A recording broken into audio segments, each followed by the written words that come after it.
state lines with hillbillies and guns.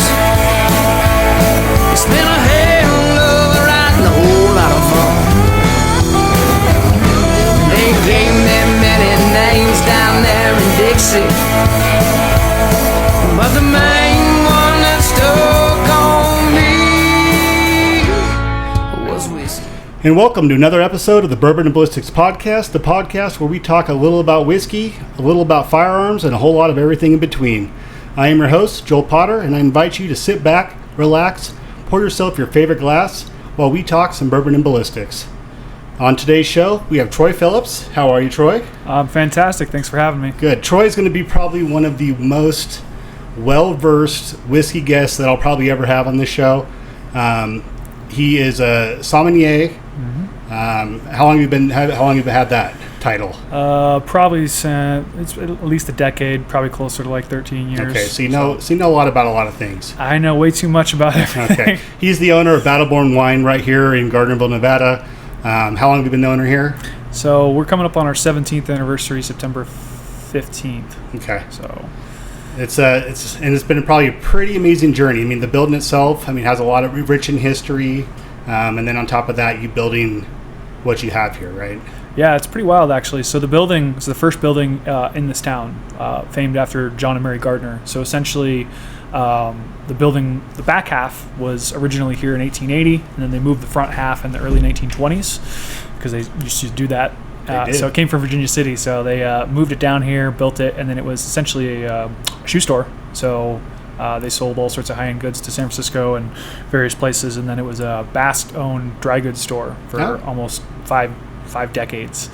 So current owner, still the Perigary family, and essentially it sold dry goods for all that time. So we say it's wet goods since I've been here. So, and you do a lot of really cool things here. I mean, you're very active in the community. Mm-hmm. You're very, you have a lot of cool little events that you put on in here to get people to kind of come together and enjoy the many different bottles you have here. What are some of the events that you do kind of on a more regular basis? So our big thing is classes. So I'm really into education. So essentially, the more someone learns about something, about the process, where it's made, how it's made, the deeper the understanding is, the more that they can go to deeper levels of that thing and understand more about what makes things special, what makes things hard to find, allocated, just the economics of things. But if you can make anybody a better taster, they're going to enjoy pretty much everything across the board. Absolutely. So taking that discipline that you learn over the wine course and applying it to the spirits world is a ton of fun for me. And whiskey is one of those things where it tastes damn good by itself, but essentially whiskey's not whiskey till it's shared, mm-hmm. right? That's the rule, right? Right. Yeah. So kind of approach that we've always taken is small, semi-intimate classes, about 20 people give or take. And what we like to do is we do a nice 6-pour flight, but we talk about the different stories. We rotate those bottles. We'll do theme-specific stuff. So sometimes it'll be like rye whiskey or scotch. Sometimes it'll be whiskey, and I'll put the parenthesis in there with the E and without the E so I can do different things and contrast and compare different styles and different expressions. But at the end of the day, those are where we have the most fun, and we've got people that have been coming to those for almost 8 years, and they're still coming back over and over and over again. Mm-hmm. And every class is just a little bit different, but it's you're going to get a hell of a deal. So we get a Glencairn stem logoed, and then basically we get we walk through those pours. You're basically getting $100 worth of whiskey for $50 mm-hmm. with the lecture and the class. And I like to teach in a way that's organic, and I leave a lot of slack in my lectures. So I want people to ask questions and engage. And essentially, if you give someone just a bunch of loose leaf papers, they're just going to end up in the trash can, right? So mm-hmm. The idea is to have them learn in a way that answer the questions that they have. And there's so many people that have so many misnomers and misinformation that I'm trying to not only build a foundation and a structure, I'm trying to fix the foundations that are based on misinformation and not knowing things. So it's a ton of fun. We're having a blast doing them. We still do like tequila and rum and gin and other things mm-hmm. too, but the bread and butter is the whiskey classes. So you're saying like 20 people in this class, and we were fortunate enough to just after the holidays, we were able to come in here and it was so much fun. There was a lot of banter back and forth, and there was nothing serious about the class. But the knowledge that we walked away with out after the class was over. Not to mention, a bunch of smoking whiskeys that that you poured for us that night. I mean, it was a phenomenal class. I mean, I highly, and if you're in the area and you haven't tried one yet, I highly recommend it. I mean, there's the basic class, then you have the super snobs. Super snobs, right? And so even the name in and of itself, calling it snobs, is ironic in and of itself, again, because we're taking a real lighthearted approach.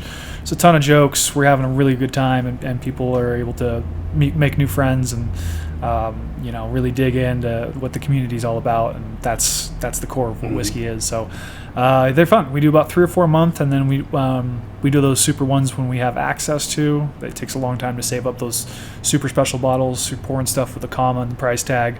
That's not just something I can get willy-nilly. I have to do a lot of stuff behind the scenes on my end as far as like loyalty to the brand and purchasing things that aren't whiskey, and basically all those things are earned. So it's all a game of basically loyalty, so to speak. So my clients are loyal to me, and I reward them. So there's a lot of things in the industry that are a little bit gray that I'm not a fan of. So one is flippers, guys trying to get in between the distributor comes to me. My job is to share, educate, and share. So if I get a bottle and I got one bottle, I would much rather crack that top off, which guarantees that no one's going to flip it.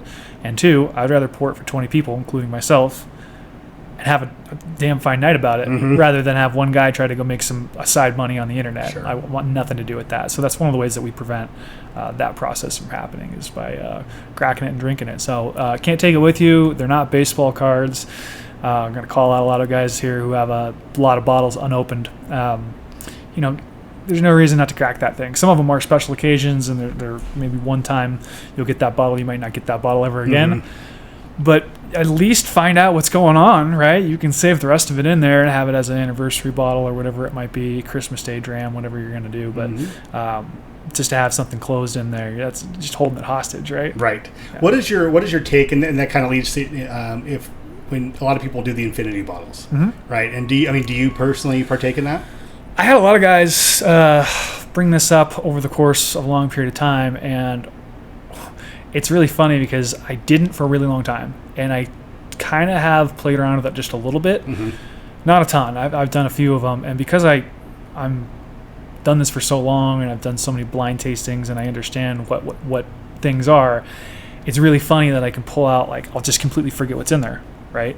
So you're constantly rotating those bottles in there, depending on what's in there. But sometimes I'll grab it and I'm like, oh, okay, I can tell exactly what I put in there. Oh, like, yeah. This is predominantly currently mostly rye in there, or there's someone put some single malt in there. There's like the tiniest little whiff. I must have dropped a little sapeted expression there because I'm pulling off some ppm and some smoke components on there. So yeah, I'm not against the infinity bottle per se. I think that generally speaking, kind of a purist, you're going to get the best expression when it's the one thing. But if you don't have enough for a pour, at that point, it's fine having something that's just the very last little thing. I wouldn't recommend just blending your own bottles together, because you're going to get a product that's not as good as either of the products by themselves. But a lot of people I see will take like the small little pony kegs, but the barrel, like tiny little barrel, barrels, yeah. And they'll do their infinity in that and try to pull off.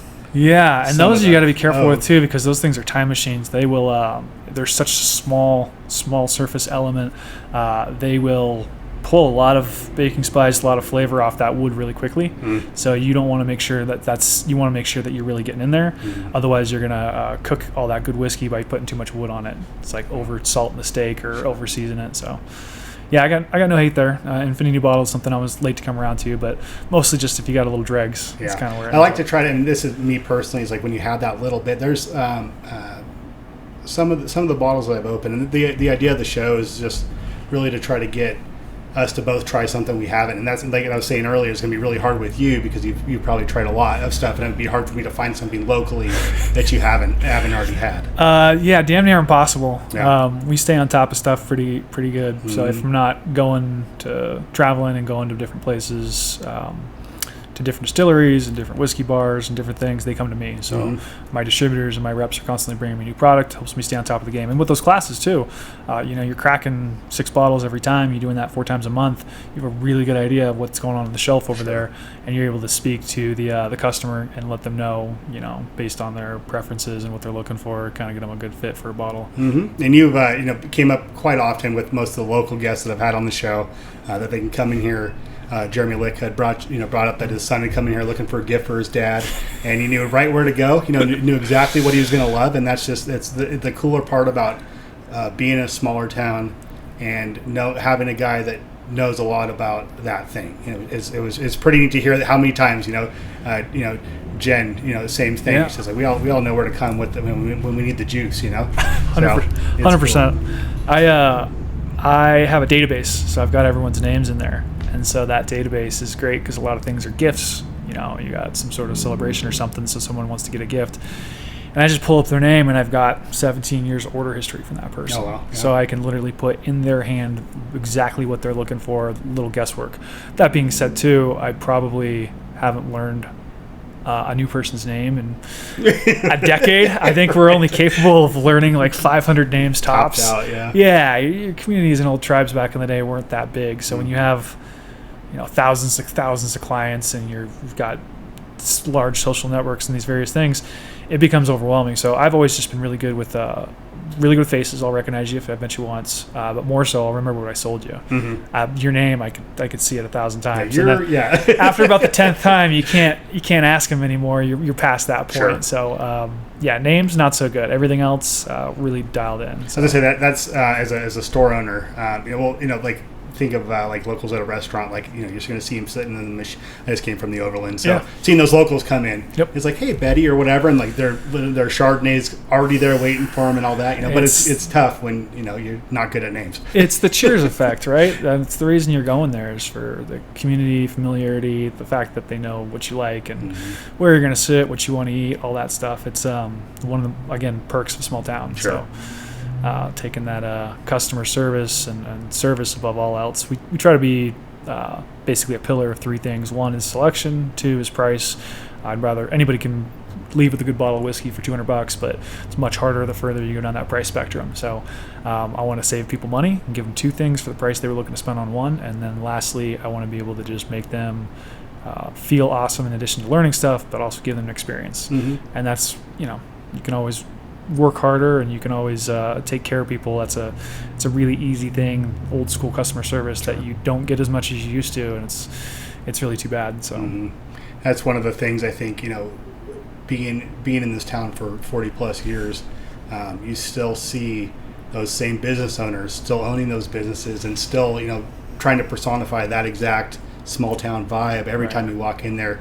And it's not that the new business owners. I think that they a majority of them will walk in and try to do the same thing. It's not, they understand what they're walking into, and it's going to take them a little bit longer to understand the history of this town, or the people that are real significant in this town. The things like that'll come with time. But we're very fortunate where we live that we still have that exact same thing going on. Yeah, so it's a good thing for you.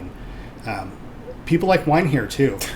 They do. This town loves wine. We've got predominantly the average age of the person living here is probably 67, so it's a lot of older folks, and they've got 5 or 10 different wine clubs. They've traveled around. They've been drinking wine forever. So it's nice that I can offer lower tax rate, better selections, better price without having to join a club and have them ship them stuff they don't want.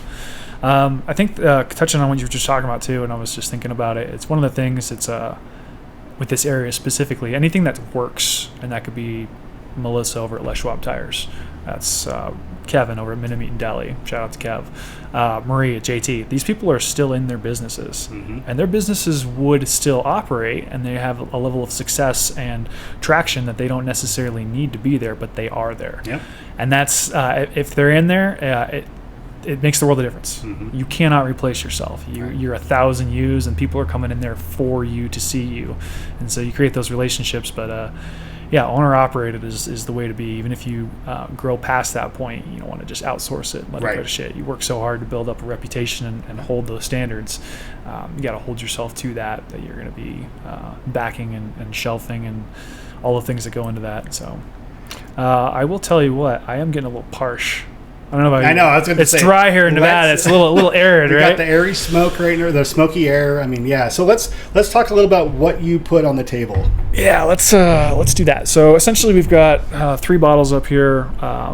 2 of these, actually, if you're anywhere on the West Coast, you probably should know all three of these, but we'll kind of go down the line. So first one here is Buffalo Trace. This is not a product that most people don't know. It's probably the gold standard for school night whiskeys, stuff you're drinking Tuesday through Friday, keep you out of your expensive stuff. It's consistent, it rocks, it's soft, easy, approachable, smooth, all the things you're looking for, and the price tag to match.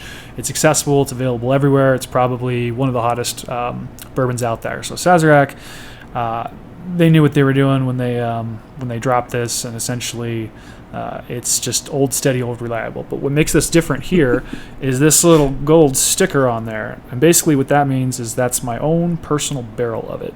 So this has been a huge part of our business too, is the ability to either go to distilleries or have the distilleries come to you, host you, and they basically give you these kits.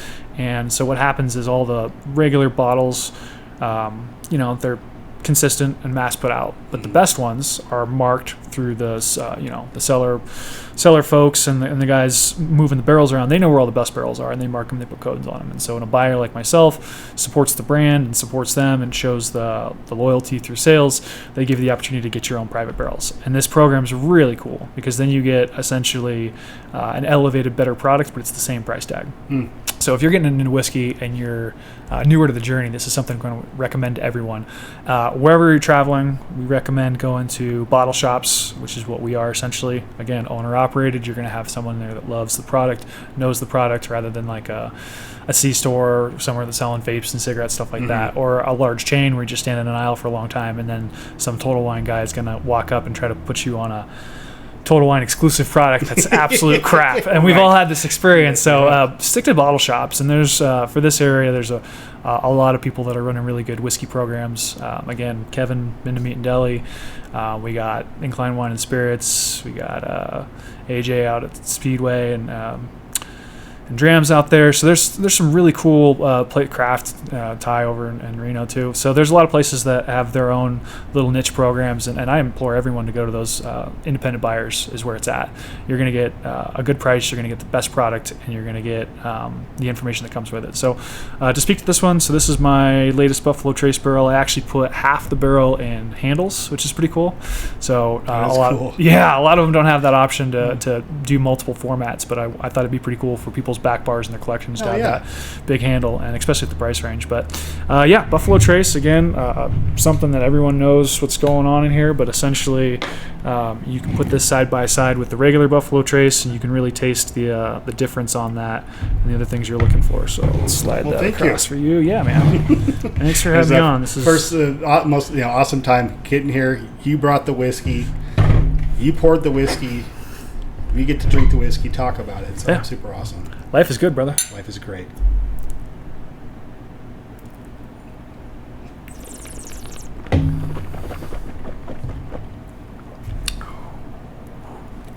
File that under doesn't suck.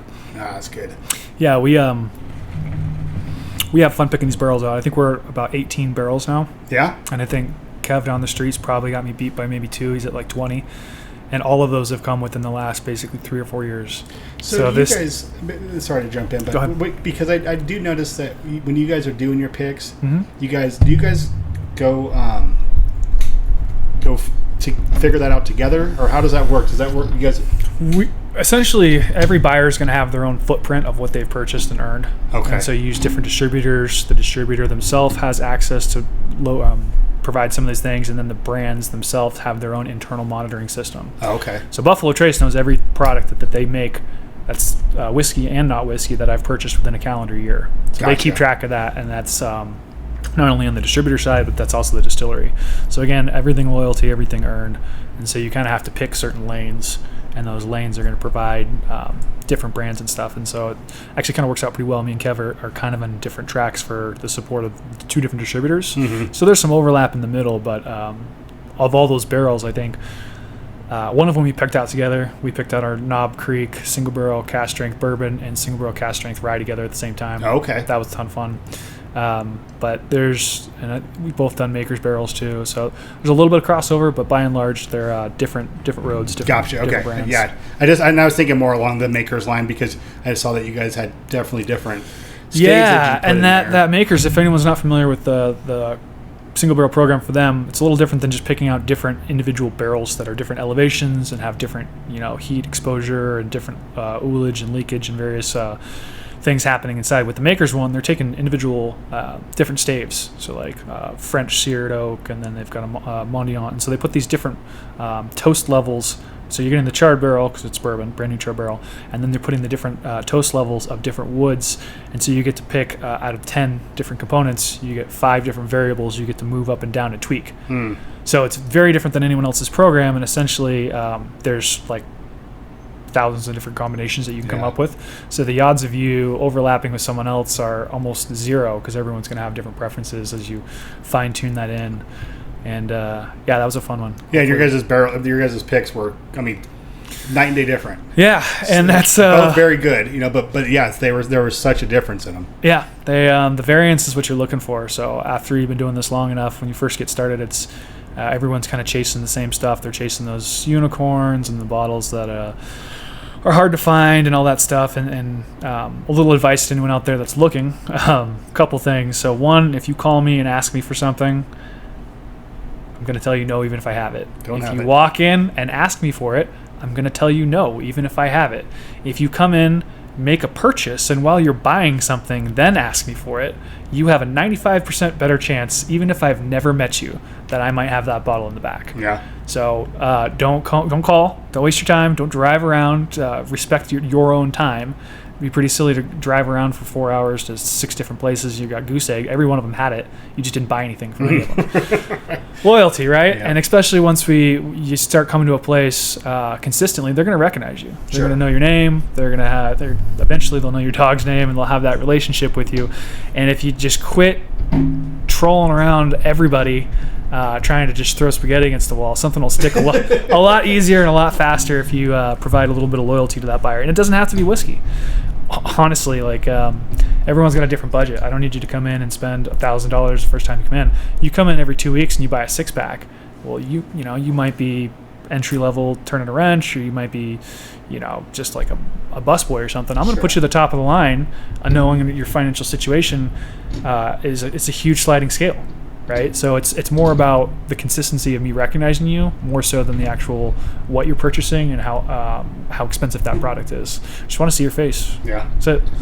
And that's also those classes too. That's the fast track to get to all those things that you've been looking for and searching for years. You come to those classes and they're going to be there in spades. Yeah, all good, brother. All good. Table wasn't happy right there. Do you get? On an average day, not average day, but like average week, do you get a ton of people just coming in? Like, where's the Blantons? Where's the...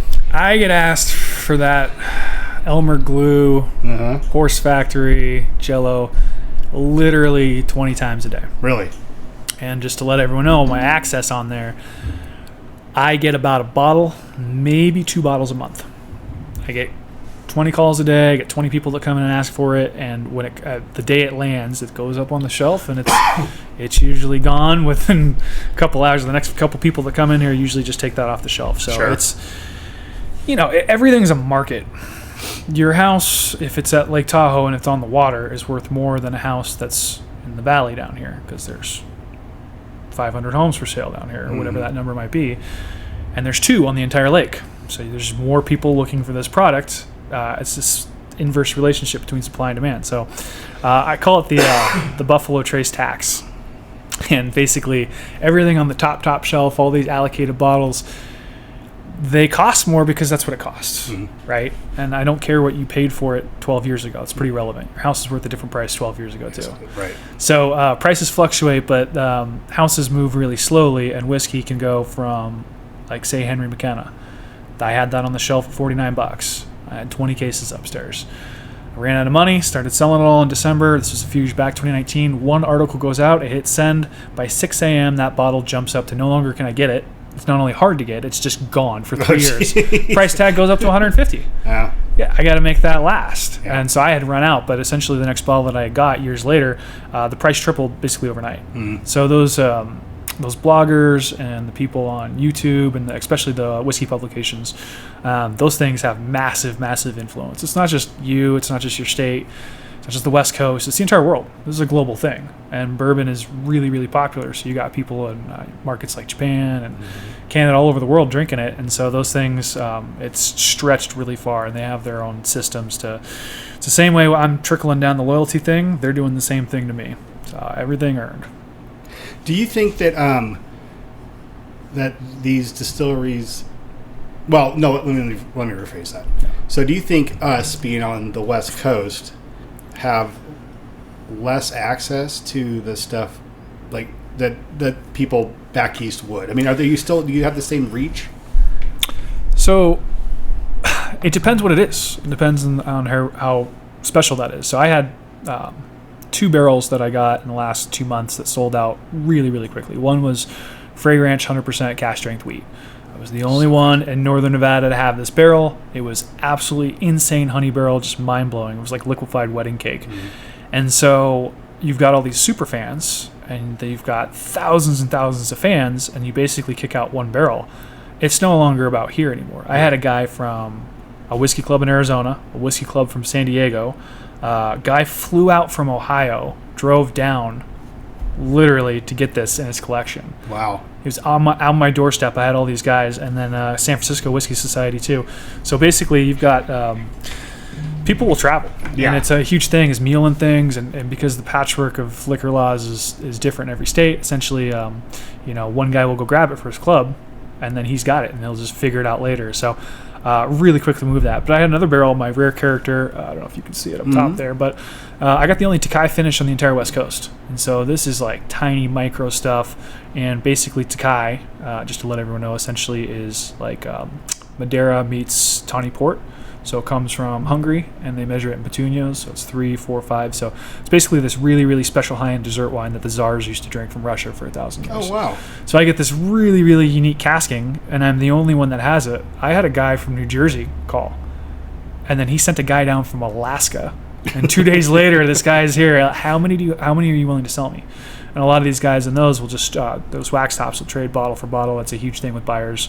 I'm constantly swapping bottles. Okay, hey, I got a new barrel. Give me one. Here's the new one that I got. And different buyers like that. So certain stuff's really rare, and it'll go really fast, and then other stuff's a little bit slower to move depending on where you're at. But as far as access, as far as regionally, what we have is we're close to Tahoe, right? We're Tahoe's backyard. And so you get all these people that come up from Sacramento, San Francisco, and LA. So you're getting hit by 3 major metros. Yeah, that's true. California is the biggest population, right, in the U.S. by state. It's also the most visited state in the entire U.S. So there's like, I don't know the number, 200 million people that are coming out of the state. And essentially all of them outside of Yosemite, which they're driving by here, they're going to Tahoe and Yosemite. Anyone from Europe, anyone that's coming into Burning Man, or you get these European travelers, anyone from anywhere is kind of cruising through our area at some point. And so what happens is these people come in from their large metro, and where they're fighting millions of people for these bottles, and they're like, oh, it's a small town, they're going to have all this stuff. Like, I don't have the internet. Right? Like, we're sitting in Orange Julius and Radio Shack playing with remote control cars, and it's 1991. I have the internet. The first thing that comes in when I price these things is I go, buy this product, and it'll have your high prices, and the lowest price that comes up on that front page, I go below that by about 20%. Oh. So it's people will come in and scoff at it, and you're like, yeah, just because you came to a small town doesn't mean we don't have the internet, right? Yeah. So we know what we have, and also I would much rather give it to someone with a local driver's license that's going to come buy beer from me next week, not some guy that I'm never going to see again. So again, not to saying that I'm not going to give access to people that are from different places, but the really, really core good stuff, a lot of that stuff has to be gate kept and kept to, those are your treats. You earn that. You earn that off the back of your clients. You got to save that for your clients. So we do e-blast. We give them the information on it before it goes on socials.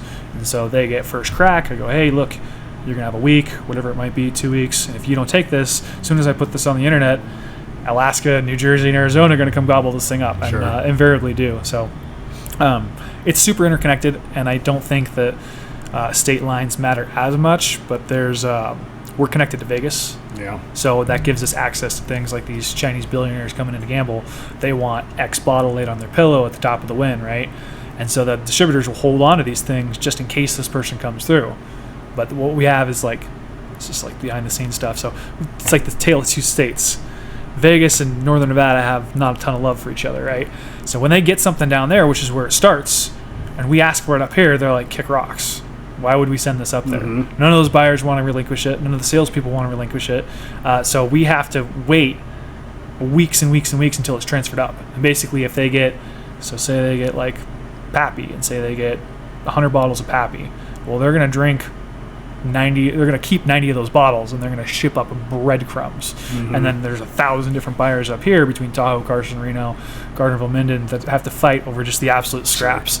So it's a tough state, but it's still a good state because we have all that volume between all the tourists in Vegas and stuff like that. So yeah, it's a good question. Not a lot of people understand the economics and the behind the scenes on this stuff. Yeah, one of the things that I see on a lot of the people I follow on Instagram and stuff is like they'll find like their Costco finds, and like these really really rare, or not rare, but they would be close, like for us, well, it would be unicorn stuff. You'd be like, oh my god, I got this for $50, and it was like coming off the secondary market for all right, $200-300. I'll answer this one direct.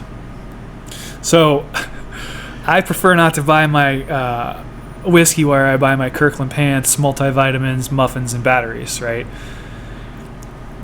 Not picking on a store that charges you to go in there, FYI. So if you go to Costco 5 times in a year, you just paid, whether you got whiskey or not. So the cost, you're not factoring in the cost that they're charging you to walk into your store. Sure. Good luck getting out of Costco in under 45 minutes on any day and any period of time. What is 45 minutes of your time worth? You walk in here and in 4 minutes you got a great bottle of whiskey, see you later. So, I don't know, you worth $50 an hour, $100 an hour, $200 an hour? So, if you're worth $200 an hour and you just spend an hour of your time, you just spent $150 to save $32. There you go. This is like the old ladies that cut coupons. You just drove the 9 stores to save 42 cents. Well, at gas at $4 a gallon, plus half your day, you didn't take your time, and people don't take their time into convenience and things.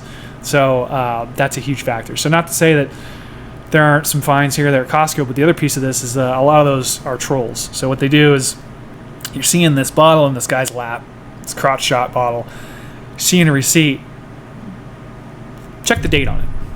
Because they just recirculate sometimes as a joke, things that they'll do this on purpose just to make guys go in there and F with them. A lot of those whiskey groups will do that. So it could be from 2019, and someone will post it up there. They'll cross out the date, and it's just an old receipt, so it's kind of a troll or a joke. Yeah. So I would say about 90% of those don't exist, and then those factors between your time and the fact that they're charging you to go in there, you're not getting as good of a deal as you think. Yeah. In fact, most of the time you're actually in the red versus in the black. You really got to do the math on these things. And you go in there and buy a ton of other shit usually besides just Oh yeah. Don't go near the center aisles. You're gonna go in for a bottle of Eagle Rare and come home with a kayak and a trampoline. Right, that's right.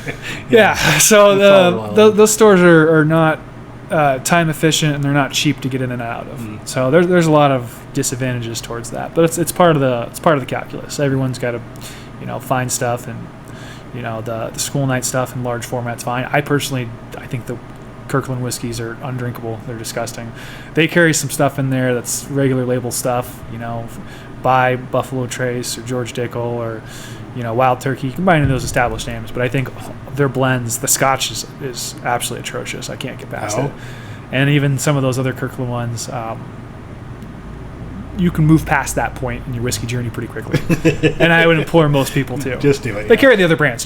Their in-house liquor brands are pretty trash. I ended up coming home with, my wife brought me home a bottle of a small batch bourbon from them, and I haven't opened it yet, but I heard it was from guys that don't even really like whiskey that much, or that drink a lot of whiskey but are very particular, like just run the milk, Basil Hayden toasted or whatever, right? Yeah. And he drank it, and he's like, it was not good. It was not good at all. So I'm kind of scared to open it. Like I'm gonna save it for one of those nights where maybe have a couple good drinks before that. Yeah, you got your neighbors, you got friends, Yeah. you got your in-laws. There's lots of people you can dump that into. Yeah, it'll be fine. Yeah. Put on a large rock and get past it. That's funny. Yeah. What do you think? Should we venture into another pick here? Let's do that. All right, so this here is another label you probably recognize. This is Woodford Reserve. This is kind of cool. So this is a 1 liter bottle. Kind of hard to tell from the bottle profile. I'm going to grab that so I don't spill it on the table here. There you go. Thank you, sir. You are very welcome. So So everyone knows Woodford's classic quality pedigree. It's one of those places that when launched in the mid-90s, basically you're getting quality product that's the ultra premium tier, but it's not going to break the bank. And this particular one, I absolutely just loved it. So of the kit of the ones that were in there, this one absolutely popped is the honey barrel. Gosh, it smells Toffee, caramel, but I get this really nice vein of like this mandarin orange, kind of candied orange peel kind of thing going on in there. Really pretty. One of the reasons I really like Woodford's too is they've got that same Heaven Hill mash bill as the Elijah Craig's and the Old Forester. So it's bourbon, so it's corn dominant on the mash bill, but essentially you've got a really high component of malted barley. So I'm a high rye guy. A lot of people are chasing those wheaters. That's softer, a little bit more boring for kind of where I'm at. And that's what everyone's looking for. It's fine. But to me, I always ask people, look, if you've got 2 sandwiches, you close your eyes and you think about this. So sandwich 1, you've got a peanut butter and jelly sandwich. It's white bread. Okay. Sandwich 2, you've got 4 inches of pastrami, you've got a pickle, you've got stone ground mustard, and what is that on? Absolutely delicious deli rye bread. Okay. Which sandwich would you rather have? the big one. Well, yeah, you want savory, so you Right. like leather, tack, alfalfa, wintergreen, all the spiciness. That's rye, brother. Most bourbon drinkers don't realize how much they actually like rye. Right. I'm taking a steak with some fresh herb and some butter and salt and pepper over a lollipop. Sure. So the bourbon is that sweet peanut butter, it's the sweet jelly, it's the sweet bread. It's got that new char barrel and it's got that corn. It's going to be more for the sweet tooth. The high rye adds that spicy, that complexity. So again, just a testament to the malted barley as we were talking on the back end. So they take that really high, some will put 1 or 2%, these really inconsequential amounts, but these guys are putting like 8 to 13% Oh, wow. between these 3 brands. So it's a huge chunk of it, and that gives it that complexity that you get off of a single malt build. I mean, it smells phenomenal. Well, yeah, let's taste it.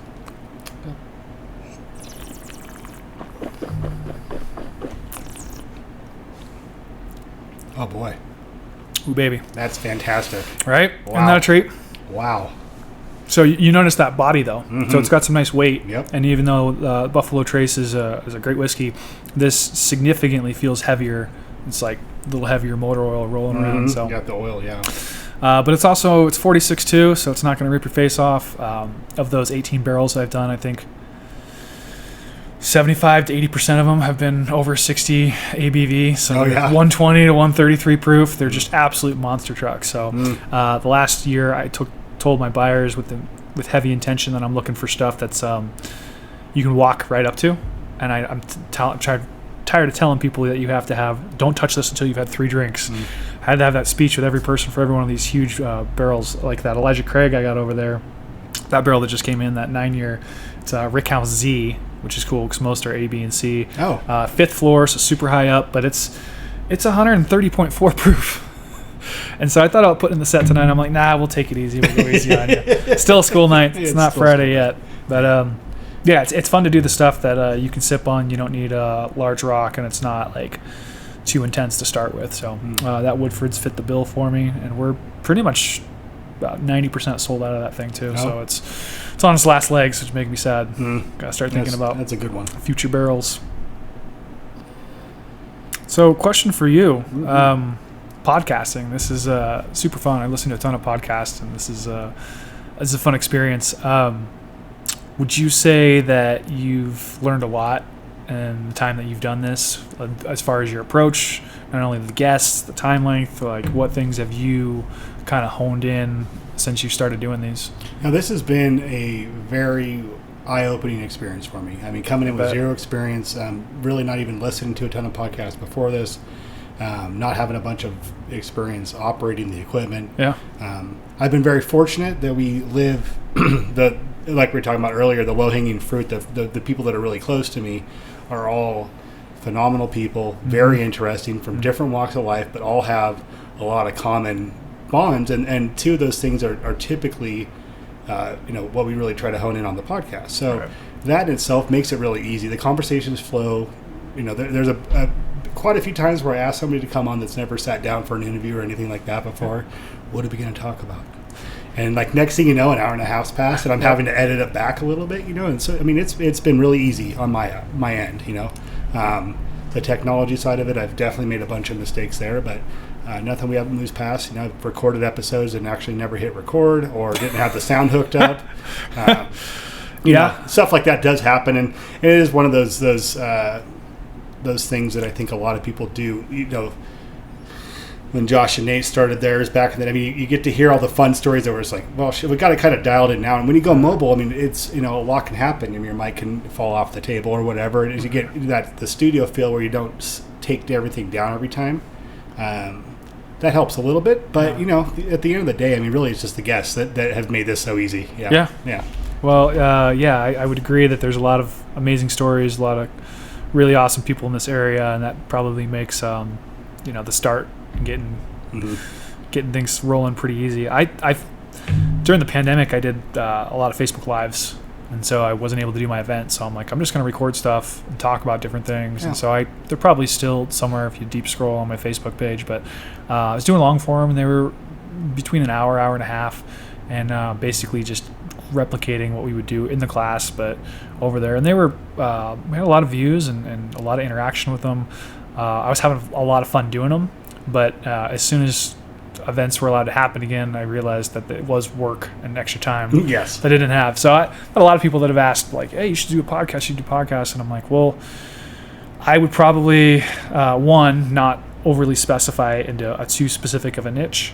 I would, you're talking to people, right? Mm-hmm. You're getting stories, and good storytellers are kind of what makes the world go around. Mm-hmm. So essentially, keep it loosely themed, but you'd want all sorts of different people from different walks, and that's the magic spice. And I think that's what you're doing. That's what makes these so cool, is you've got people from different vocations, and it's not pigeonholed into one particular area where you get the diversity to learn, right? And that's the best way to learn, is talk to people, talk to experts, talk to people that have their niche. That's right. And if you're talking to a lot of those people, it's just going to continue to round out your education as like a lifelong learning. So it's fun. One of the fun things for me is, because I still am relatively new into drinking whiskey, and I was telling you before we started recording that really cracking my first bottle of Frey kind of kicked off my love for the sport, and so I've been trying to learn as much as I can, and obviously it's only been a few years, and but it's fun to sit down with people that don't necessarily know a lot about whiskey too, because we were kind of going through the journey together.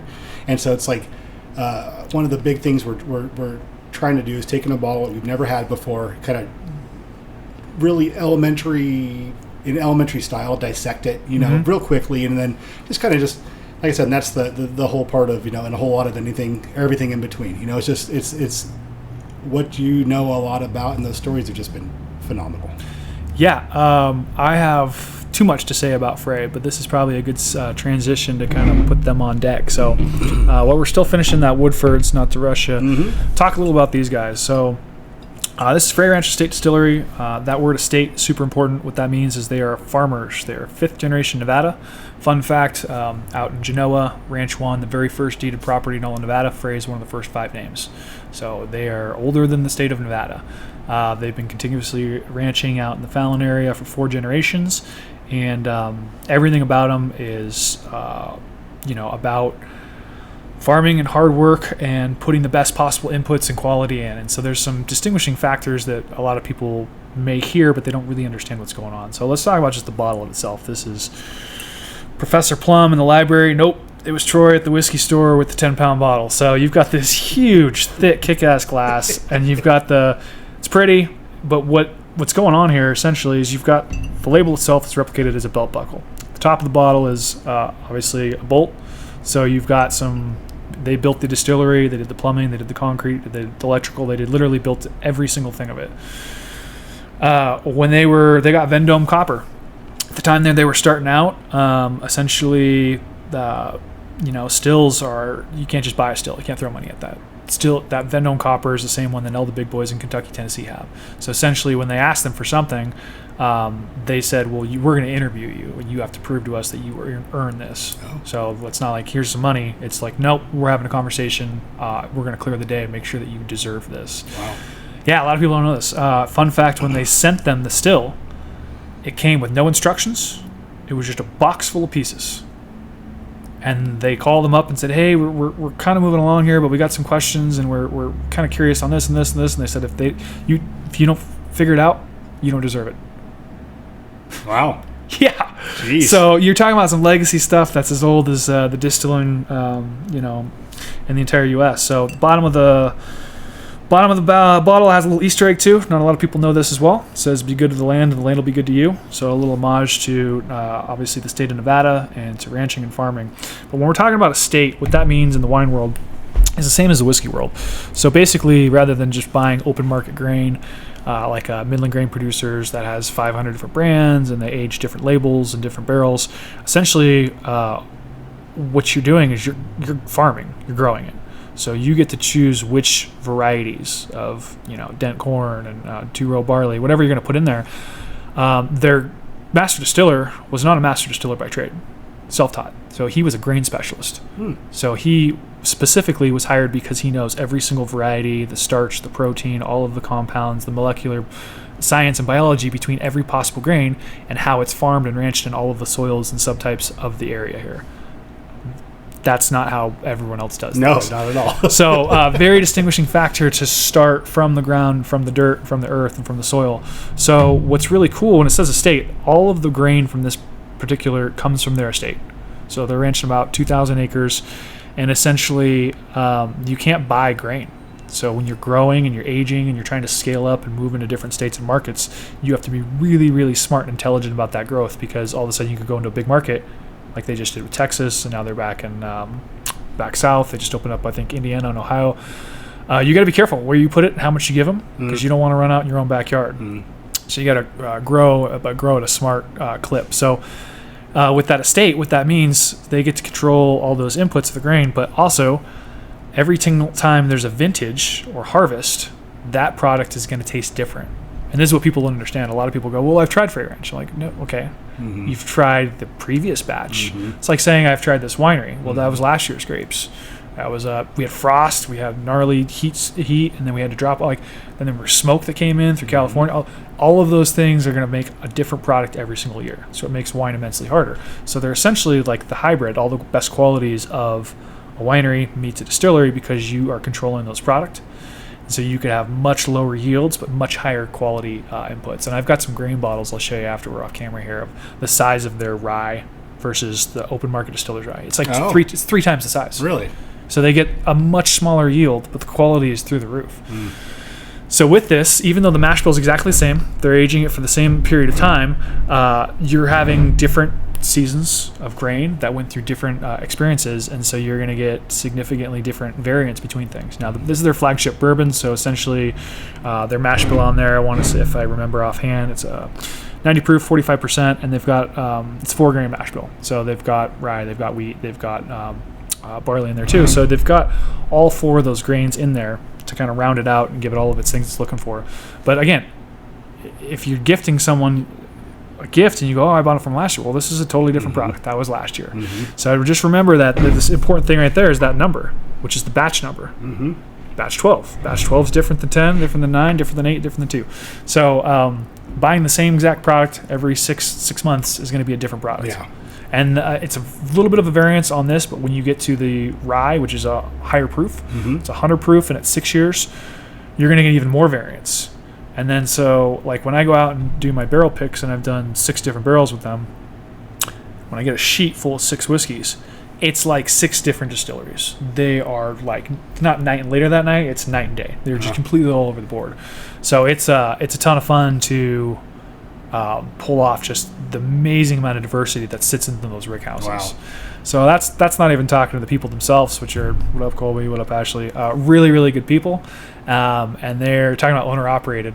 He's running that. He's working 100 hours a week operating the ranch, fixing John Deere tractors and raising 2 kids and doing all the things he's got to do. And that's before we even get into the whiskey world. And he's on a plane and he's going to new markets and he's, kissing babies and shaking hands and doing the whole thing. Again, this is jobs that other people would have just sourced out, right? You don't have the owner of, say, Stranahan's in Colorado out here saying hi to me. Right. You don't have the owner of any of these brands coming by and saying hi to me.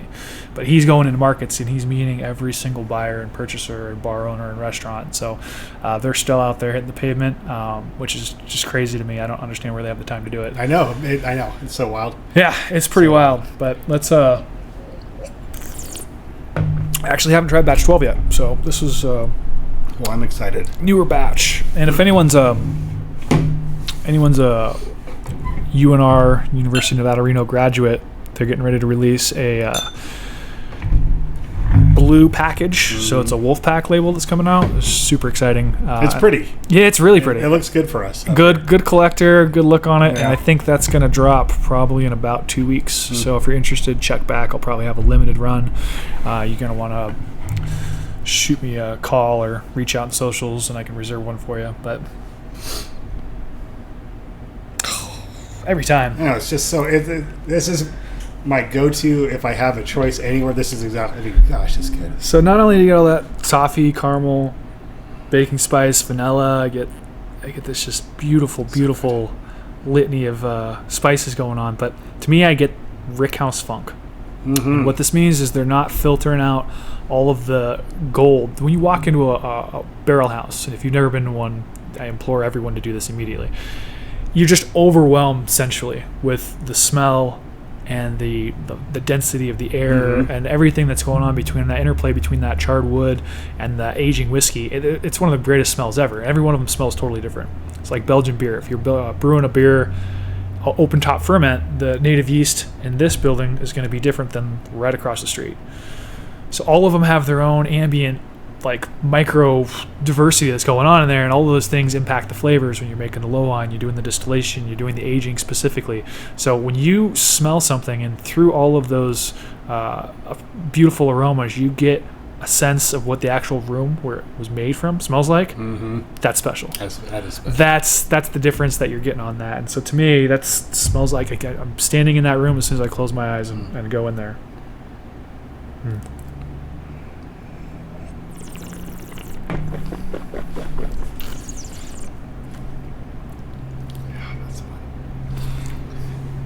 It's big, it's chewy, it's round. Everything's integrated, everything's perfectly in harmony and balanced, and then the back end just a gentle walk down a long hill. That's fantastic. There's a reason that they're on the cover of Whiskey Magazine, right? So everyone's like, oh, it's local, you're just pushing the local. Like, no, I'm pushing it because it's the best seller in the store. Fantastic. It's the best seller in the store because it's absolutely on fire, and they're cleaning up all these awards, Abscott Awards, Jim Nimitz Awards. They're just killing it. So it's really cool to watch their success and to be able to be on the inside of that and go out there and pick out barrels and support them. So it's cool. Nevada doing whiskey right. Yeah, and if you haven't been out to the distillery, I mean, the ranch, I mean, it's the property in itself. It's just, when you would turn on Dodge Road or Dodge Drive. Dodge Lane, yeah. Oh my gosh, it is just immediately just engulfed, and it's just absolutely beautiful. I mean, we went out there last year for my birthday. Oh, nice. That's a good birthday. It was like a surprise, you know? And so it's like, where the hell are we going? And we got out there, I was like, first time I've been out there. Yeah, it was just, holy smokes. It was just absolutely gorgeous, and it was February, so it was a little bit slower. That we were one of two groups that got to go through and do the tour, and it was the best. It was like really intimate. We got to spend a lot of time in there, and they were like, hey, we don't usually do, I don't know if they always say that, but you don't usually do this, but come over, and there's like really, really cool stuff, very, high involvement, and it was just, I mean, I can't wait to go back. I haven't got to, but they're doing a lot of fun stuff now too with these barrel releases. They one of the last barrels that they kicked out, they did 3 barrels at a time, I think on the last one, but their website broke in 4 minutes.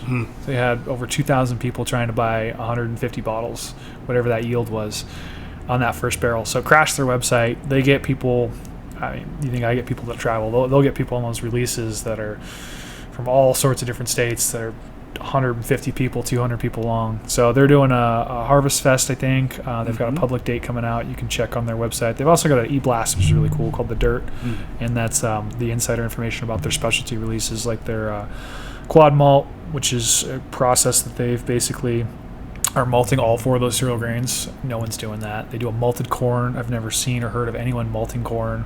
They just released their American Smoked Single Malt, which is fantastic. This is their second iteration, which is one of my favorites they put out. So they're just doing a lot of fun stuff that's unique to the entire whiskey industry. And the experience, if you haven't been out there, they're so generous and such good hosts. And you go through kind of some of the more kind of pass by, drive through stretches of Nevada, and there's not a lot going on, and all of a sudden it's just like this picturesque Forrest Gump style, long cottonwood tree lane, and you're like, where am I? You get out there and it's an oasis. And a lot of people don't realize too, the building was, I don't remember, it was one of the senators lived in it for a while, but essentially it was a DeLongchamps building. So the same architect that built Minden Mills building and built all of the Carson City historical government buildings. Oh. So yeah, there's like 14 or 15 buildings in all of Nevada. So it's primarily the cool buildings in Carson, the Minden Mill down the street, and there's like 3 or 4 in Reno, and that's also a DeLongchamp building. So Wow. one more tie to the area that people don't realize, which is really kind of a neat little Easter egg and a little hidden gem. But yeah, if you guys get a chance, go out there. They'll allow you to walk through the distillation process while the runs are happening, so you can literally look in the plates and see how it's rectifying and watch where they're doing the cuts from the heads to the tails and all the science of the copper and everything, and then allow you to put your head over an actual vat while it's fermenting, and some of these things that like no distiller would do this. Right. You'd be behind glass. Right. That's exactly for safety right. purposes. They're like, don't let your kid fall in, but here you go. Like, lean over the top of this 500-pound, 300-degree boiling, like, you would just sink to the bottom of this 12-pound vat and die if you fell in this thing. And they've just let tens of thousands of people walk up and lean over the rail on that thing. Wafting. So it's cool to see the rick houses, but also to drive through the corn. And that's one of my favorite things to do if I go out there. And we're start of August now, so probably in about 3-4 weeks, that corn, again, you can't grow corn in this valley. We're a little too high. They're about 700 feet lower. We're more rye and barley here. Really good, high-quality rye and barley. But out there, they got corns 10 feet high. And the advantage of this is one more little geeky thing, is essentially they were on a podcast, and it was Colby, and it was 2 estate distilleries at the same time. They had all 4 windows up, kind of like the Celebrity Squares thing going on. Zoom call, if you will. And so they had Jack Daniel's master distiller. And so all 3 of these guys are from Minnesota, and they're from Tennessee, and they're from Kentucky, and they're talking about their grain and all this stuff. All of these guys are constantly battling mold, mildew, and issues. All of their water comes from rain, comes top down. So all of the water gets inside all of the stuff, rots it and molds it and all these problems. All of our water is controlled through irrigation on the bottom.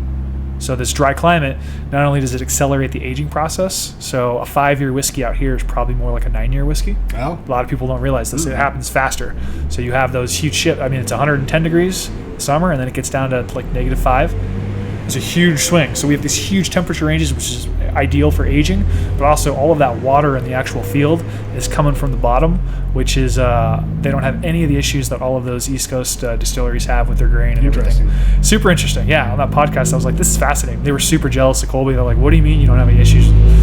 Mold and mildew. So it's like Jack Daniels asking Colby, like, what? How does this possible? We have no humidity at all, ever, you know. It is dry as a bone. Yeah.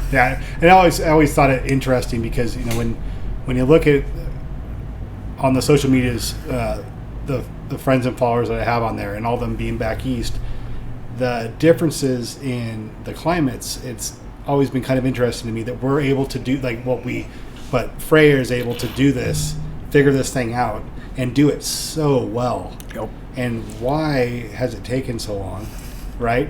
Yep. But I mean, the idea is that they took the time and they had the patience to do it right, and I think that a lot of people wouldn't have done it in the fashion that they did. You get in a position where you're handicapped by the process, which is that this is a legacy thing. You know, you open it, you're broke. You're passing to your kid works his heart out, he's broke, but your grandkids have it made pretty well. So you're in a bonded area. The second they put whiskey inside of a bottle, you owe taxes. You haven't sold it. The distributor hasn't given you money. The customers haven't bought it from the distributor or give them the retailers. You just owe taxes immediately as soon as it hits the glass. So you have to have that capital up front. There's no other system that works like this. People are on net 30s, net 90s. You get the product, you build the house, the money comes in, and then you pay your vendors. This is like, give me my money immediately. Much different scenario than any other business. And then also, you know, you're at the mercy of not only just like glass shortages, barrel shortages, and all of these things that are beyond your control. Essentially, you've got to have such a long lens on how much you put out. If you sell out all your, and this would happen to Japan, the Japanese boom. So in 2019, I went to Japan looking for age statement Japanese whiskey, and I couldn't find one bottle. Really? 2 weeks, 50 liquor stores, including going to Hokkaido, to Nika Yuichi, and including going to Akshu. Essentially, they didn't have any for sale. Wow. Not one. So if you have a 10-year whiskey and you've got your warehouses full and you sell out all of your 10-year whiskey in the first year, how long does it take you to get 10-year whiskey? Mm-hmm. 9 to 10 years, right? And there's nothing you can do but wait. Right.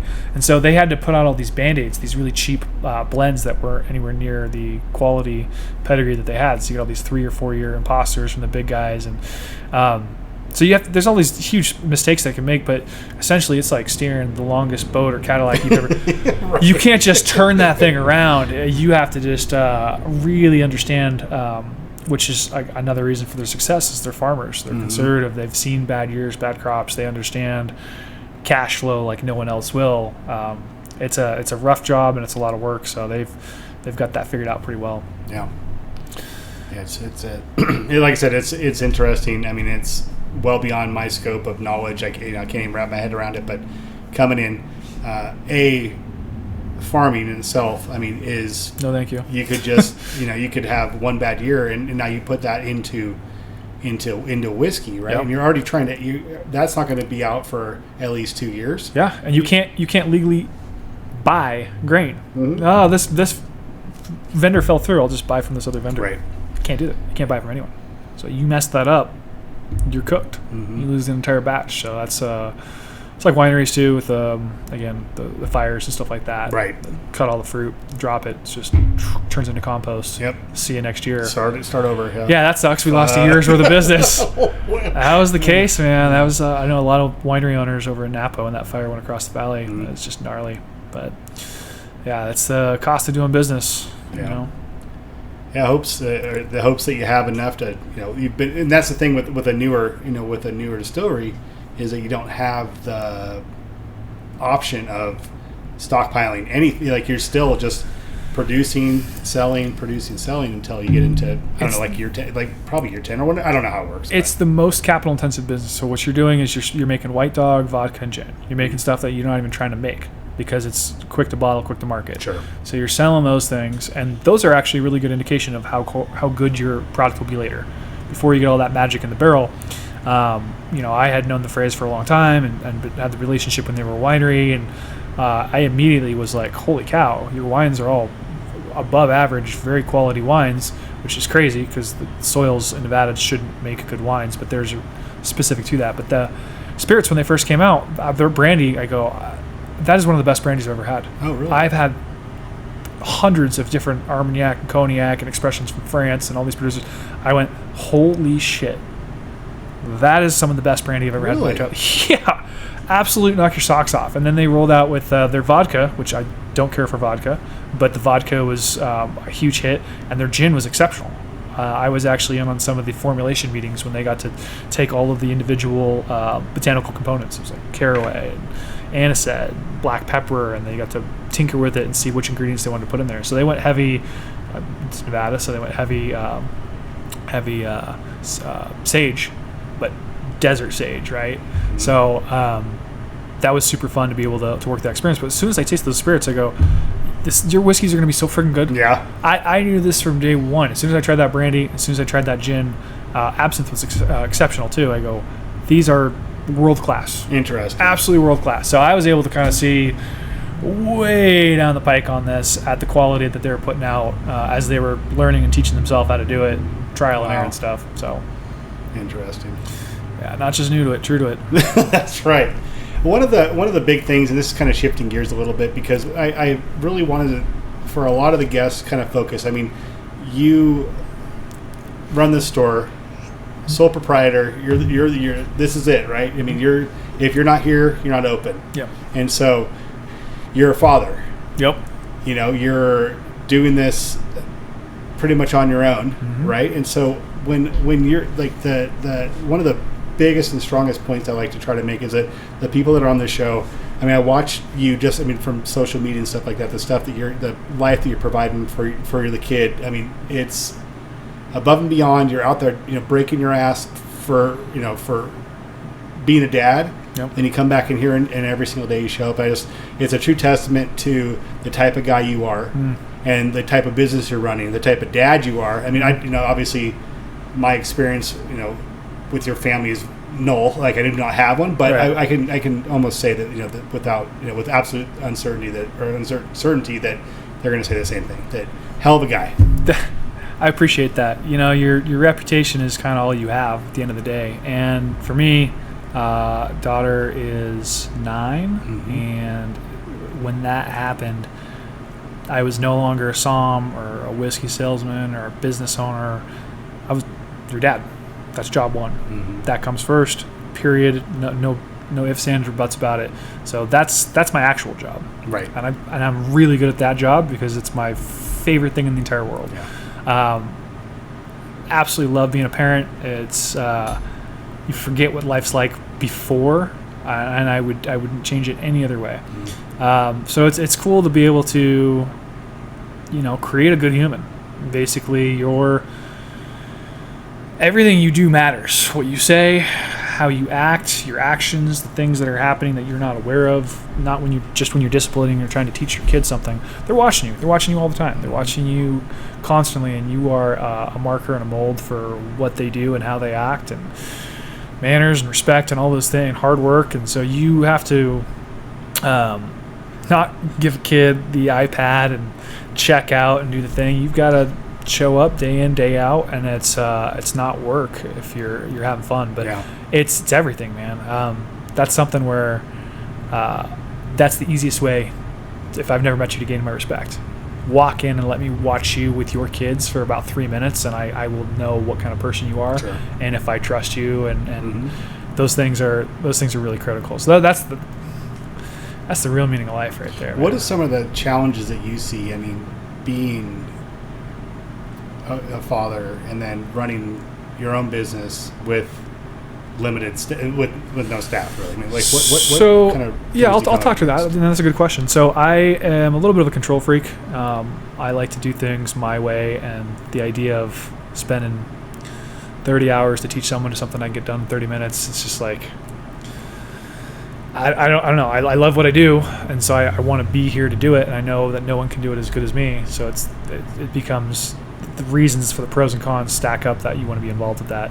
As far as having a kid and doing this job specifically, there's a lot of days where I got my kid in here, and I'm playing hide and go seek, we're reading stories, and where's Waldo and all that stuff. Like so there's things that I have to do, there's things that I need to do, there's things that I want to do, and there's kind of a triangle where these things sometimes intersect or don't intersect.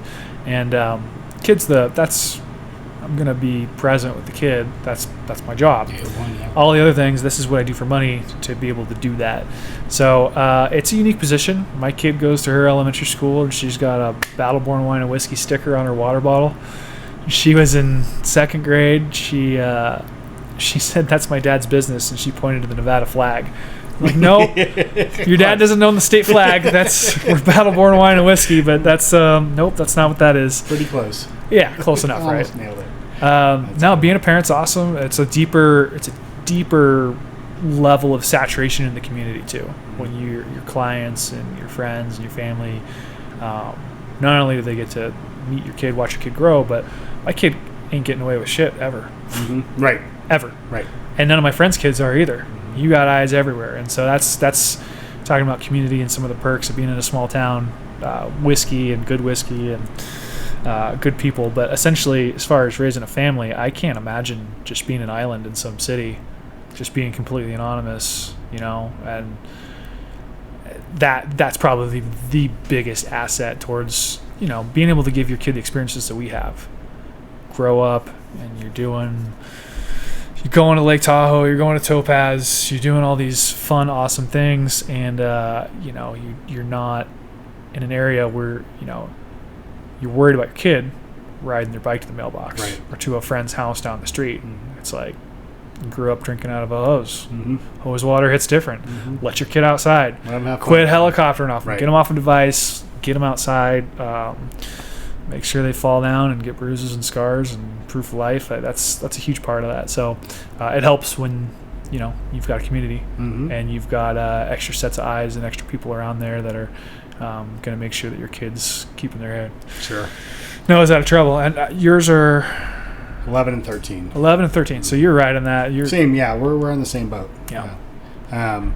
Yeah. I mean, to your point. I mean, it's tough because you have other parents that may be doing it completely different than you, that your kids may gravitate towards, right? And you're like, well, no, you're not going to spend all day on the iPad or whatever. It gets super tough trying to draw that line in the sand. Yep. Right? You're going to do, because at the end of the day, there's a lot better chances of your kid coming out of this a lot better than those kids are just, their parents are just shoving them off. Right. And this was and the reason I kind of bring this up is because I was listening to the Tradesman Experience episode this week, and they and neither one of you guys are dads, but I it was spot on. It was really, really good for you guys not having the experience. I mean, you really did.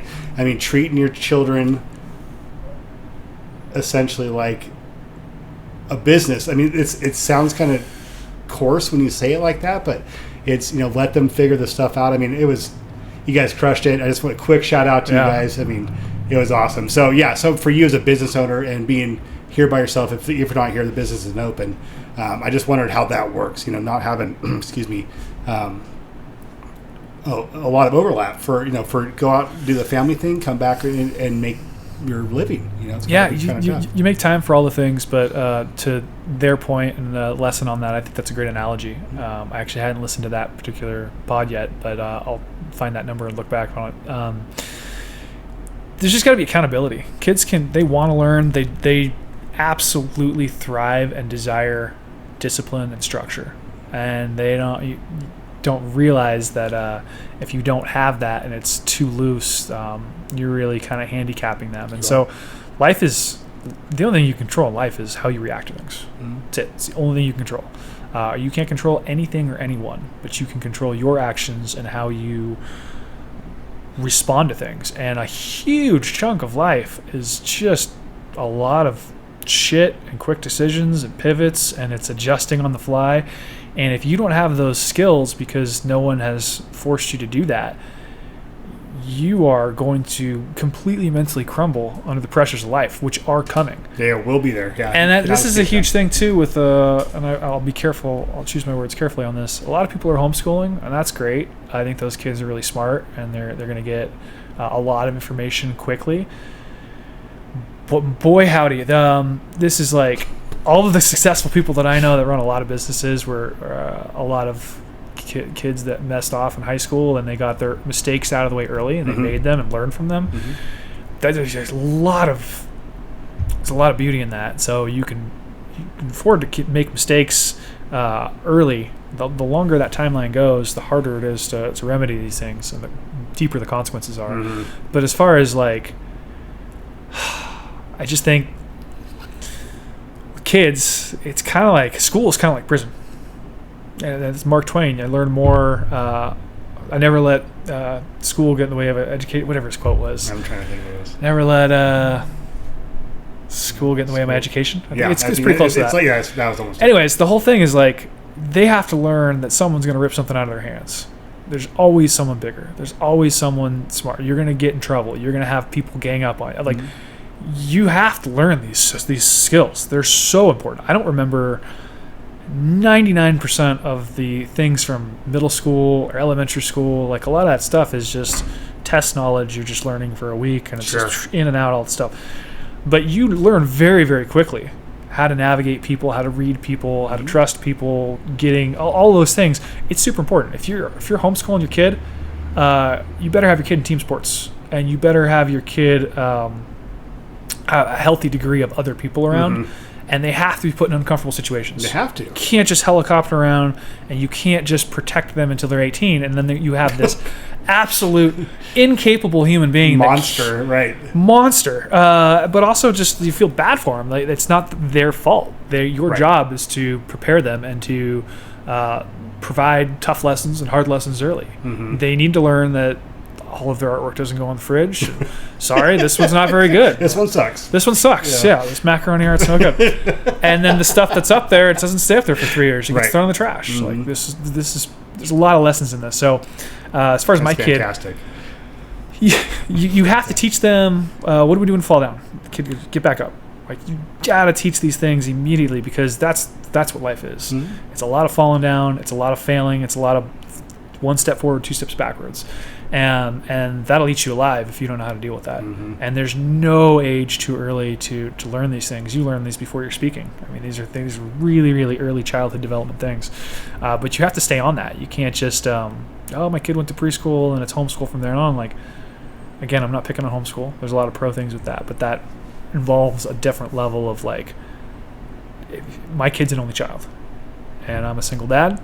And these are circumstances that aren't nuclear family, and it works out really, really well, because she's got a great mom, communicate really well, and so she's getting everything that she possibly needs. But I get to go fly fish, camp, ride my bike, do the things that I want to do, come back, and I'm so engaged and overly excited to see my kid again. You are, yeah. That's exactly. So I have great. this Superman dad energy because I had a little me time, and so parents oftentimes they'll lose themselves. They don't have the date night anymore, and they haven't been on vacation that's not kid related or vacation at all, and so they kind of lose themselves. And all of a sudden, the nest is empty, and you're like, "What the hell did I used to do?" What do I like? Who am I? Like, you were a chauffeur to sports and every little thing, and you were all these different roles, but you got to make sure you still exist in your own, your own lane, and you've got your own thing. So I can talk about this all day. It's an easy one, and it's a fun one to talk about, really. Yeah. Yeah. There's a lot of people in this community that I didn't know that well, that you meet through school, and through parents, and through sports, and you're like, that's a great parent. They're doing a kick-ass job. I know. Keep towing that line. So there's a lot of the other side too. We're like, what the that? fuck So is I've happening? got really close friends that are not only longtime teachers, but I've got them in admin and stuff. And some of these, like, I couldn't do your job for a day. I couldn't be a principal of a school. Are you kidding me? Yeah. That is, like, those are problems I don't have the bandwidth to understand how to deal with that, because it's like, yeah, I could have done that job 40 years ago. Could have had an honest conversation, but now you're just tiptoeing around legalese documents, and you can't do anything. Like, kids spitting in people's faces and, like, punching the teacher. Yeah, like, What the fuck? we have strayed so far away. That pendulum needs to know. come back a little bit. So there's some bigger macro issues and things that are it's tough out there, and I got nothing but respect for the people that are leading those schools, doing those impossible jobs. Yeah. Teachers, principals, but at the end of the day, they're not parent. Your job is parent. Create a good human being. Right. Teachers are a tiny piece of that calculus. And so your job is to teach your kid how to ask questions, how to fail, how to do all those things without, again, just throwing devices at them. So it's probably a harder time to parent than ever. I would say that, there's a lot of challenges out there, and it's definitely, there's a lot of gray. There's not a lot of black and white. And it is really tough to see the other end of that spectrum and that pendulum when you see the kids that are like, oh man, you got a rough lot. Things are going to be tough for you. So, that's one of the things. I mean, I've coached a couple of my son's sports teams. Okay. And you see some of those kids, and you're like, come here. Yeah. You come here, buddy. Need somebody. Yeah. You don't have anything. You're doing just fine, buddy. Parents, come here. like, drop off the whole family and just, like, roll out until practice is over and babysit not only the kid that I'm coaching, but their little brother, the baby little brother. It's like they leave the infant there, and can you feed him in like an hour? It's like, it's just, I mean, sometimes it is that bad. I see it too. And it's what sport were you coaching? We did baseball. Baseball. Baseball I love baseball. Huge baseball fan. Went through the program myself, and played soccer and skied and did lots of other things. But baseball, man, my brother coaches, and he's actually won his little league for my nephew, I think 2 years in a row now. The parents there are the most, like, fist fights, the profanity, I'm like, what is happening? What is happening? We're trying to develop a human to teach them some skills and to cooperate and have fun with this pastime. And you get these parents that show up like their kids friggin' Bo Jackson. You're like, they're out there just yelling and screaming at them, and I'm like, this is awful. This is not good. I've gone to a lot of little league games, and that football can have its moments too, and soccer's not perfect either. But man, baseball, the parents, there's just something about it. I can't imagine coaching that role. I watched my brother almost got in 3 fights both seasons he coached. Without doing anything, just coaching, doing his thing, and you got people trying to charge the mound out. One of the hardest parts about it is is I took the coaching role, managing a team, because there was not enough coaches. Right? Yeah. I'm not going to be the best coach. I mean, I would be the first person to tell you that. Yeah. But not a single person else stepped up. Right. So Right. the point is your kid got to play. So just be cool. Like I tell the parents at the little team meeting or whatever, I'm like, I don't know what I'm doing. Right. But your kid is actually on a team, and he's not on a team of like 55 kids either. So he's going to get to play more. Be cool. Well, then all of a sudden these, bleacher dads or what, I don't know what they call them, but Great name, yeah. But they then all of a sudden we have a bunch of coaches, and I'm like, where were you at signups? Yep. Don't override me because you're sitting on the in the They don't want any of the stands. responsibility. Yeah. They're going to scream, criticize what you're doing. Why is my kid this? Why isn't that? Mhm. And also, like, again, it's not like 20 years ago, 25 years ago when we came through the, T-ball system and stuff. They're specific batting order. You got to have this. You got to have this. Kids got to have this amount of this. Like, it's complex. And also the coaches, back in the day for soccer, for instance, the coach just showed up and you got a team. Yeah. It's like 7.5 hours of online, like, you doing allergy testing and all the information that they require you to go through. No wonder they don't have any coaches. Right. Not only do you not have the time to do the thing, and you're stepping up and filling in that gap, and good on you for doing that, man. That's awesome. But the paperwork, I was going to assistant coach, and I was like, I'll do all the things from the sideline. I am not doing 9 hours paperwork. Right. This is a deal breaker for me. This is so unnecessary. That's just the system too. Right. And I think that's, one of the things that's come along with, the town growing, that the sports are, it's weird because the sports are getting, like, the participation's the same, but it's not. It's weird. I couldn't really explain it. Like, there's always a shortage of coaches, but there's the sports, like the teams are not growing. It's weird. They're just, it's like same but different. Yeah, I get what you're saying. Population has gone up a little bit, but it seems like our soccer season, we had 85% of our games were canceled and rescheduled. Like, I don't remember a single game when I was a kid. Like, this was the schedule, and you showed up and you played. That was it. You forfeit. Every single one of those teams, they're running, you'd have 12, 13 kids. These kids were running, like, however many kids on field, and they had one extra sub for the whole team. And you're like, these kids are so gassed. You're not supposed to be able to run four quarters of a soccer game. Like, it was brutal. It was really tough to watch. Yeah. And especially I had to learn my kid's got a little asthma. She had to get an inhaler, and she was having a really hard time with it.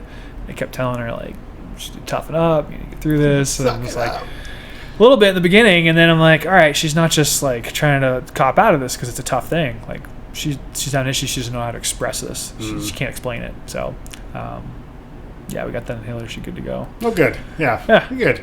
Yeah, good to go. Got it all sorted out. Yeah, it all sorts itself out. Yeah, it's fine.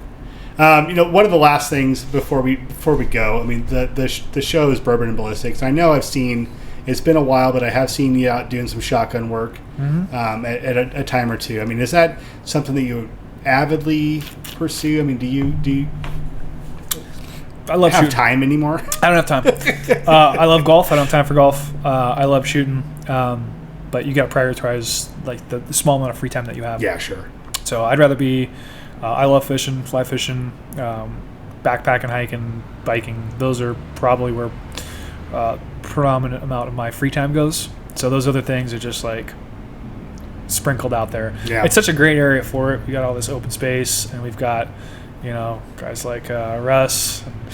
It's a really cool area, and there's a lot of gun enthusiasts here. So that's my favorite part too, is I dive into things and I tend to go overboard. Whiskey, wine, I have these huge collections. I recently, unfortunately, got into vinyl, and that went from 1 to 700 records real fast. Cigars, same thing. I absolutely love cigars. Yeah. Guns is one of those things where I'm like, this will be the most expensive thing. This is more expensive than all of those things. So I've tried to keep that at bay, to keep it to, like, just the most minimal amount of stuff.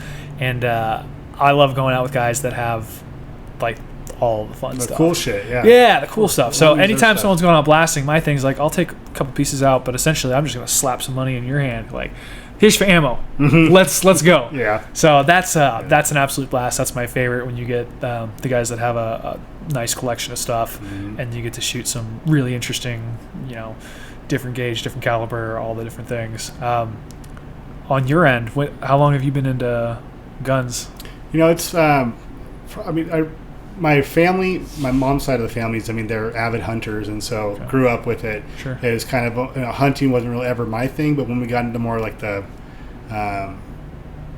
sportsman side of it, it wasn't until probably like high school that I really started shooting targets and stuff like that. So when Corey approached me back in 2019 to start a target business, it was like, hell yeah, dude, this makes sense, right? Yeah. And then COVID, and then now all of a sudden it's just like the hardest business to ever have, but it's still a lot of fun. And same kind of thing as you have, you get to meet a really, really cool base of people that all have really cool and diverse stories. Yep.